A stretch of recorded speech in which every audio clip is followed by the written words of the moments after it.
Bonjour et bienvenue dans un nouveau tutoriel consacré à la réalisation d'une administration en PHP. Donc dans ce tutoriel, nous verrons comment administrer le contenu d'un site web, donc HTML, avec une interface PHP permettant de modifier directement le contenu sans passer par la récupération des fichiers par le FTP. Donc on va prendre un exemple tout de suite. Donc ici j'ai le contenu de mon site, l'accueil par exemple, et là j'ai mon interface d'administration. Donc je choisis de modifier index.html, je vais y mettre ce que je veux.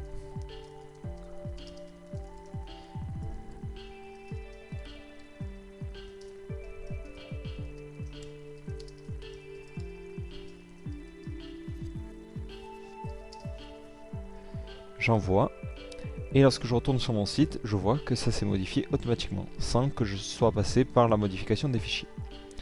Donc pour commencer ce tutoriel, j'ai pris la base qu'on avait fait la dernière fois, c'est-à-dire la découpe d'un site en PHP. Donc ce qui fait que j'ai mon index.php et l'ensemble de mes pages de contenu qui se situent dans un dossier, et qui sont au format .html. Donc pour commencer, je vais créer l'administration. Donc je choisis de créer un nouveau dossier que j'appelle admin. Donc c'est l'URL par laquelle on accédera à l'administration. Donc on le voit ici, c'est admin. Donc là c'est à vous de choisir le nom que vous voulez. Donc pour plus de sécurité, il est conseillé de mettre un nom assez bizarre. Ensuite je vais y copier mon index.php parce que faire une interface d'administration, ça revient à faire un nouveau site. Donc j'édite ce fichier et j'enlève toute la partie qui s'occupe donc de l'affichage du contenu et le menu. Voilà. Donc là, si je vais sur mon interface d'administration, en rajoutant un / admin dans l'URL, j'accède à une page vide. C'est normal. Donc, pour commencer, je vais changer le lien vers le fichier CSS parce que il se trouve maintenant un dossier en arrière. Et j'enlève ce fichier. Donc voilà.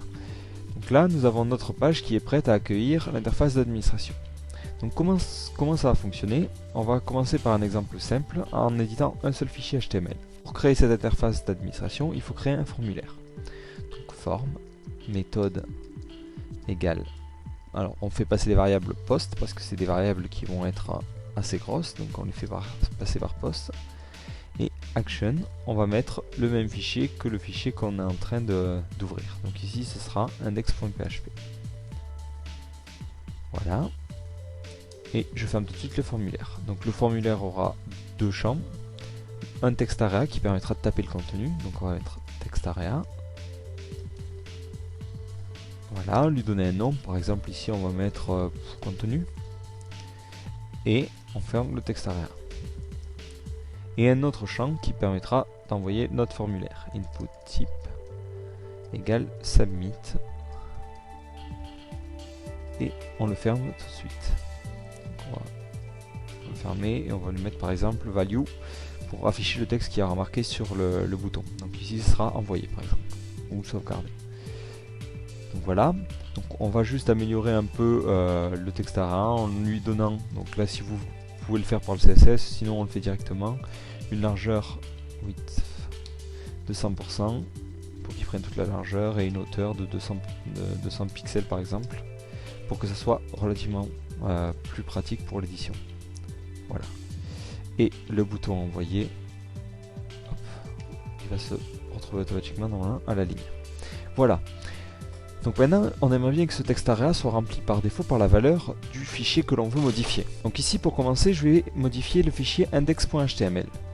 Donc pour bien faire fonctionner le système, il faut mettre par défaut dans la valeur du texte area le contenu actuel du fichier index.html. Donc pour récupérer ce contenu, nous allons utiliser du PHP. Donc je vais le mettre avant le formulaire pour plus de clarté. Voilà. Et utiliser une variable pour stocker ce contenu. Donc pour ouvrir un fichier, c'est assez simple, on utilise file-get-contents. Dans un premier temps, on va stocker l'URL du fichier. Donc ici c'est deux points, c'est-à-dire je reviens d'un dossier /contenu. Donc si on se souvient bien, je reviens d'un dossier en arrière, contenu et index.html. /index.html. Voilà. Et ensuite, je vais lire le fichier en utilisant une variable. Donc là par exemple ça serait contenu égale file underscore get underscore contents. Donc ça, si vous voulez plus de documentation sur le fichier, sur la fonction rendez-vous sur php.net. Et je vais ouvrir le fichier qui se trouve à cette URL. Donc voilà, et si j'affiche un contenu, on va le faire tout de suite ici, on verra que ça m'affichera le contenu du fichier si tout va bien. Voilà. Donc ici, au lieu de mettre le contenu ici, on va le mettre dans le texte arrière. Hop. Et on n'oublie pas les balises PHP, sinon ça ne fonctionnera pas. Donc là, je vois que ça m'affiche le contenu du fichier en HTML que je peux éditer. Maintenant, on va faire la deuxième partie, c'est-à-dire la partie qui enregistre les données. Donc on va le faire tout en haut, voilà. Et donc on veut que cette fonction ne s'active que si un contenu est posté. Donc première chose à faire, une vérification. On vérifie que la variable contenu est bien postée. Donc ça, je ne reviendrai pas dessus sur le système de post et get. Il y a d'autres tutoriels sur le net qui vous aidera à mieux comprendre ça. Donc voilà. Donc si la variable est postée, qu'est-ce que je vais faire? Je vais d'abord stocker l'URL du fichier que je veux éditer. Donc ici, ça sera la même chose qu'en dessous. Donc je recopie directement la ligne. Ensuite, donc on va utiliser une variable pour ouvrir le fichier. Donc fichier, file par exemple, égale file open, donc f open. Et là, on va indiquer le nom du fichier que l'on veut ouvrir, enfin l'URL du fichier. Donc ici, c'est la variable qu'on a utilisée juste au-dessus. Et ensuite, on indique dans quel mode on veut l'ouvrir. Donc là, je mets le mode W, ça veut dire write, ça veut dire que je veux écrire dans le fichier. Donc après, il y a d'autres modes comme R pour lire un fichier. Donc ici, juste écrire dans le fichier, on ne veut rien faire d'autre. Et ensuite, j'utilise la fonction fWrite qui me permet d'écrire dans un fichier. Je lui indique comme premier argument le nom du fichier que je veux éditer. Donc ici, c'est le fichier que je viens d'ouvrir. Et ensuite, qu'est-ce que je fais? J'y stocke le contenu qui a été posté. Donc voilà, et pour plus de sécurité, je ferme le fichier. Voilà, ça évitera les problèmes si on ouvre plusieurs fichiers. Donc je vais faire le test tout de suite. Donc ici, j'actualise, je vois le contenu de mon fichier, et je vais par exemple dire remodifier. Hop. Et là, si je vais sur mon site, je vois que ça fonctionne. Donc là, c'est pratique pour éditer un seul fichier, mais nous, ce qu'on aimerait bien, c'est automatiser pour pouvoir éditer la totalité des fichiers de mon site web.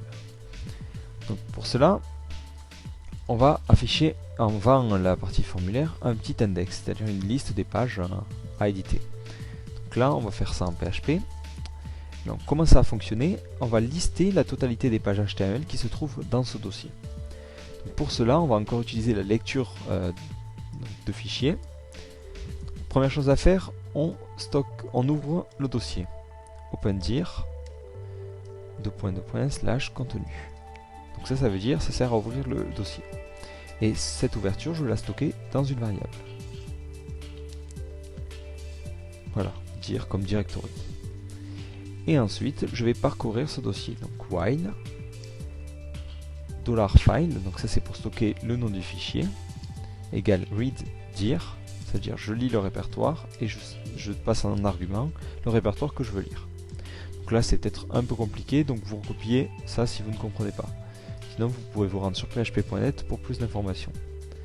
Donc là en fait qu'est-ce que je fais? J'ouvre le dossier et je parcours chaque fichier et je stocke le nom du fichier, enfin les informations sur le fichier, dans la variable file.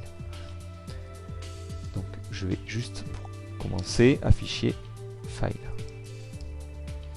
et rajouter 2 tirets après pour qu'on puisse séparer les différents fichiers. Donc je rends dans l'admin, j'actualise. Donc là je vois que j'ai plusieurs fichiers, donc il y a ceux qui nous intéressent et ces deux-là. Donc qu'est-ce que c'est? C'est par défaut dans un dossier, il y a le dossier parent et le dossier courant.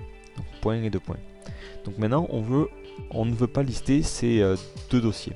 Ici ce qu'on va faire, on va vérifier donc que $file est différent de point ou de 2 points. Donc $file if $file est différent de, point end, ça veut dire si il est différent de point et de 2 points.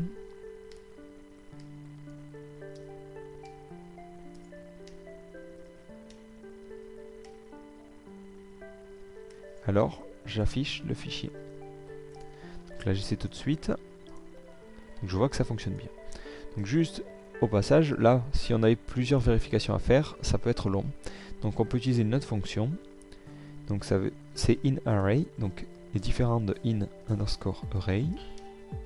Et là on liste en premier argument le fichier, le nom du fichier, virgule, et ensuite un tableau qui contient l'ensemble des valeurs qu'on ne veut pas lui donner. Point, 2 points. Donc là c'est pratique si on a beaucoup plus de vérifications à faire. Voilà, donc normalement ça donne le même résultat, voilà. Et je vais rendre ces liens en fait cliquables pour pouvoir ensuite injecter dans le contenu non pas index.html mais le fichier sur lequel j'aurais cliqué ici. Donc comment on va faire passer le nom du fichier? On va utiliser encore une fois les get. Donc au lieu d'afficher juste file, je vais afficher juste avant echo a href égale, donc là je mets volontairement pas les guillemets, je les mets après. Et là je mets le nom du fichier. $file. Voilà. Et ensuite donc j'afficherai le nom du fichier à travers un lien et ensuite je fermerai le A. Voilà. Et là je mets les guillemets.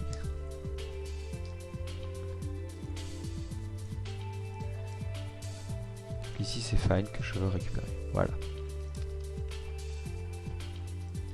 Donc là je vois que j'ai des liens et si on regarde en bas, on voit bien que ça fait passer par le paramètre f le nom de la page. Donc ici, cette partie là, qu'est-ce que je vais faire? Je vais juste la mettre dans une condition, c'est-à-dire si j'ai un fichier qui est défini, qui est passé, donc si vous vous souvenez de ce qu'on vient de faire à l'instant, le nom de la variable passée par l'URL c'est f. Donc si la variable f est bien définie, qu'est-ce qu'on fait? On ouvre non pas index.html mais le fichier qui est passé par l'URL.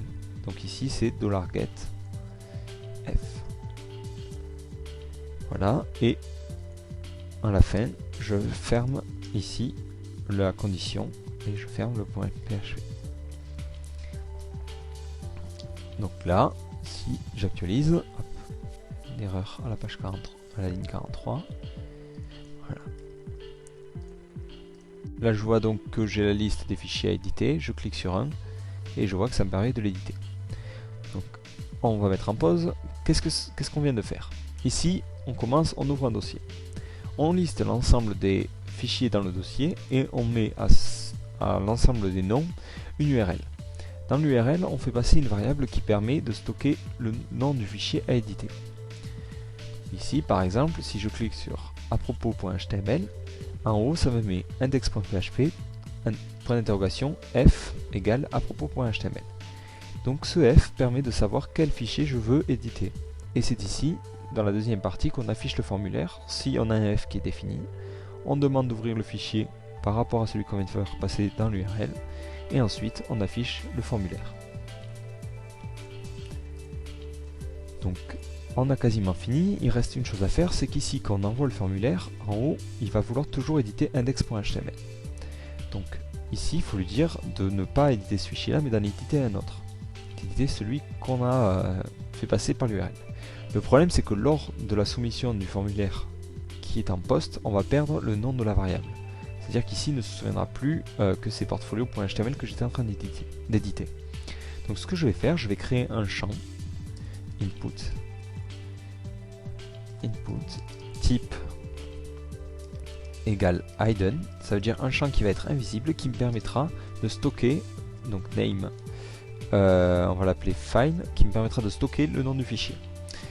Et ensuite je vais lui donner une valeur par défaut, et la valeur par défaut que je vais lui donner, ça sera le getF.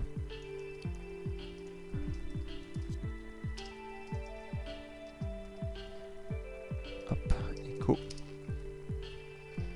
Donc ici, si par exemple j'enlève un peu toutes les lignes qu'on a faites là, et que je mets juste echo $_post et entre crochets le nom que je suis censé récupérer, Donc c'est file, voilà, vu que ici le champ on l'a appelé file. Si j'envoie, il faut que je réactualise. Voilà, je clique sur portfolio, j'envoie, et ici on remarque qu'il a bien détecté que j'étais en train d'éditer portfolio.html.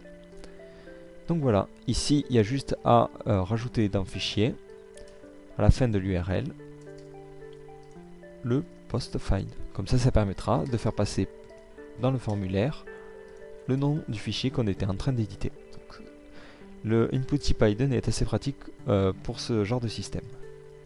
Donc je vais faire un essai, j'actualise, je veux modifier par exemple index.html, hop, j'enregistre, je veux modifier à propos,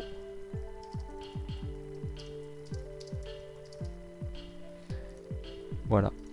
Et ici, si je vais dans à propos, voilà, ça fonctionne. Donc ici, il est possible que vous ayez des problèmes lorsque vous tapez des apostrophes ou des guillemets. Donc là, on va faire le test. Voilà. Alors sur certains hébergeurs, il y a le Magic Quote qui est activé. Donc là, ce n'est pas le cas, mais c'est le cas sur certains hébergeurs. Donc à chaque fois que vous taperez un guillemet, il rajoutera un petit slash devant. Comme ça. Comme ça. Donc là, voilà. Et le souci, c'est que vous ne voulez pas forcément qu'il y ait ces slash devant. Donc ça, c'est une sécurité qui est activée par défaut qui s'appelle le Magic Quote. Donc pour supprimer les guillemets qui se trouvent, les anti-slash devant les guillemets, il faut utiliser la fonction strip slashes qui enlève les anti-slash devant les guillemets. Donc ça, vous la mettez au moment où vous écrivez dans le fichier. Donc là, par exemple, dès que j'envoie, je vois qu'il a automatiquement enlevé les anti-slash. Donc ça, c'est une fonction qui est utile si jamais vous avez ce problème-là. Donc là, si vous voulez, vous pouvez encore améliorer le système en mettant par exemple des icônes au lieu du nom de fichier seulement. Donc par exemple, ici, div, on stocke ça dans une div.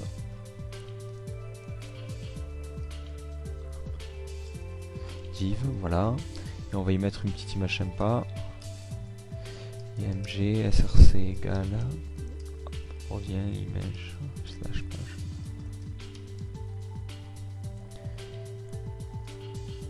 Voilà. Hop. Donc là, par exemple, ça permettra d'afficher des petites icônes en forme de page HTML. Donc ensuite, vous pouvez encore une fois l'améliorer, y rajouter vraiment ce que vous voulez.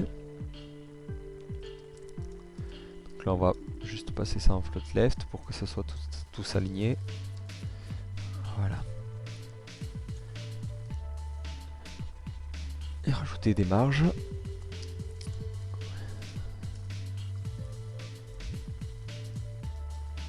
Et centrer tout ça. Donc là, c'est du PHP, mais rien ne vous empêche de taper du code HTML. Voilà. Donc là, par exemple, on a une interface qui est plus compréhensible pour l'utilisateur. Donc on va rajouter encore un peu de H. Choisir une page. Choisissez la page à éditer. Voilà. Et en bas, je veux afficher, au moment où j'affiche le formulaire, le nom de la page que je suis en train d'éditer. Pour cela, je vais faire echo H1. Donc encore une fois, je mets les guillemets à la fin, ça m'aide pour la compréhension. Et là, $get f. Voilà. Donc là, entre double guillemets, et ça, on le met entre accolades pour qu'il puisse l'afficher. Donc ici, par exemple, dès que je clique sur index.html, une 45, une erreur. Hop, j'ai oublié le point virgule. Voilà, non. Voilà. Là, on va mettre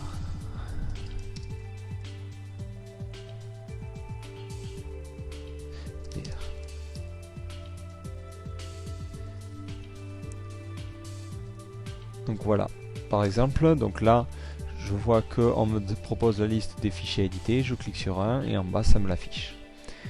Donc là, un petit problème au niveau de l'encodage des caractères. Donc je vois que j'ai ces petits accents bizarres, c'est parce que je suis pas en UTF-8. Voilà. Donc ici, on a une interface à peu près utilisable. Donc il y a un petit défaut encore, c'est-à-dire que le champ de texte est inutilisable pour quelqu'un qui ne connaît pas le HTML. C'est très difficile pour lui d'arriver à éditer un code comme ceci. Donc ce que vous pouvez faire, c'est télécharger des plugins qui sont déjà faits. Par exemple, il y a TinyMCE qui est pratique. Donc c'est un plugin en JavaScript qui permet d'automatiquement styliser vos textes AREA pour pouvoir les rendre plus facilement utilisables et compréhensibles pour un utilisateur. Donc vous vous rendez sur le site, par exemple ici TinyMCE, vous enregistrez le fichier, hop. Là vous récupérez que le script, donc on va le mettre nous dans un dossier par exemple qu'on aura nommé JS qui contiendra les JavaScript. Voilà. Là vous ouvrez un exemple, donc on va prendre nous le simple. Voilà, et on récupère la partie en haut qui indique comment on initialise le TinyMCE et on va l'inclure dans notre fichier .php. Donc après par exemple voilà, le CSS. Donc là par contre il faut faire attention à ce que les URL correspondent. Nous on l'a mis dans un dossier JS, donc ./JS. Voilà, TinyMCE, après ça fonctionne correctement. Donc là si j'actualise, je vois qu'ici il a remplacé automatiquement notre texte AREA qui était pas très compréhensible par un texte AREA beaucoup plus évolué qui permet d'éditer le fichier plus rapidement. Donc là par exemple la personne veut mettre des titres, veut changer le contenu, elle n'a pas besoin de connaître le code HTML par cœur. Donc après sur TinyMCE il existe d'autres versions. Donc là par exemple on va mettre full. Donc là on va encore une fois copier le code qui est donné. Donc après c'est un peu plus compliqué si vous voulez un peu améliorer le champ pour mettre vos boutons. Donc là on va pas rentrer en détail sur cette partie là, je vous laisse le découvrir par vous-même. Là, non, j'ai copié au mauvais endroit. C'est ici, je copie le code pour avoir la version complète. Et là je vois que j'ai une version beaucoup plus évoluée qui me permet de redimensionner le texte AREA, de changer par exemple ici, de mettre ça en H1, en titre. Voilà, ensuite ça par exemple en 2, de rajouter des images. Donc là c'est vraiment beaucoup plus évolué et ça permet de livrer un site qui est utilisable par quelqu'un qui ne s'y connaît pas forcément en HTML. Donc voilà, j'espère que vous aurez bien compris comment fonctionne ce système d'administration en PHP. Donc ici ce n'est pas du tout sécurisé, donc vous pouvez utiliser par exemple le .htpassword qu'on a vu dans un précédent tutoriel pour sécuriser l'accès à ce dossier admin, pour ainsi donner l'administration à une personne en particulier. Surtout si vous avez des questions, n'hésitez pas à les poster en bas de cet article. Merci, au revoir.